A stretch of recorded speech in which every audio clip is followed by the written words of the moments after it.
Вот 3. Это возле токаря.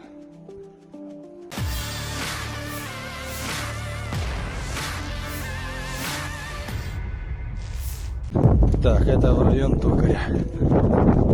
Один. Seorang prajurit Rusia merekam suasana mencekam pasukan Ukraina yang tewas bergelimpangan di dalam dan sekitar paritnya. Ia merekam menggunakan kamera ponsel dan beredar di Telegram pada Senin 20 Maret 2023. Tampak mayat pasukan Ukraina berseragam militer lengkap yang bergelimpangan. Tidak dirincikan lokasi parit tersebut.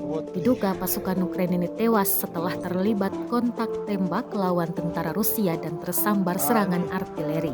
Rekamannya pun menuai berbagai komentar dari warganet.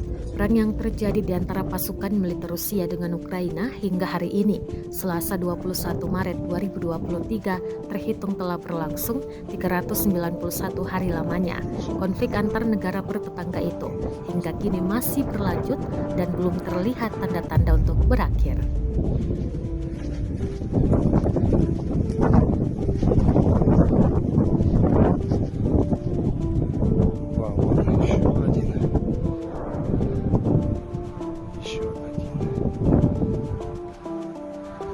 Тут их больше. Их уже поприсыпали, чтобы не сильно. Потому что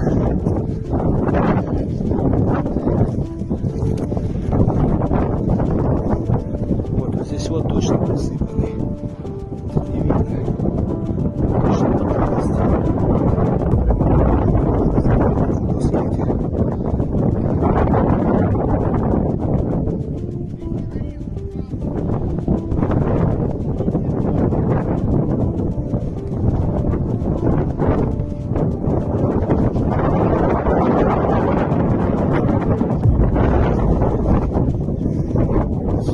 Ну заснял, логи торчат.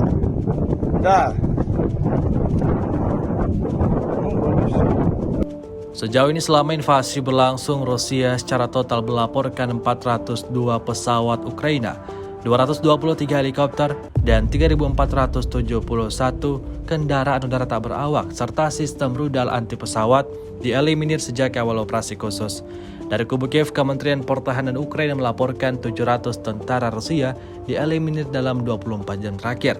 Total 165.610 prajurit Federasi Rusia meninggal sejak awal konflik hingga hari ke-390.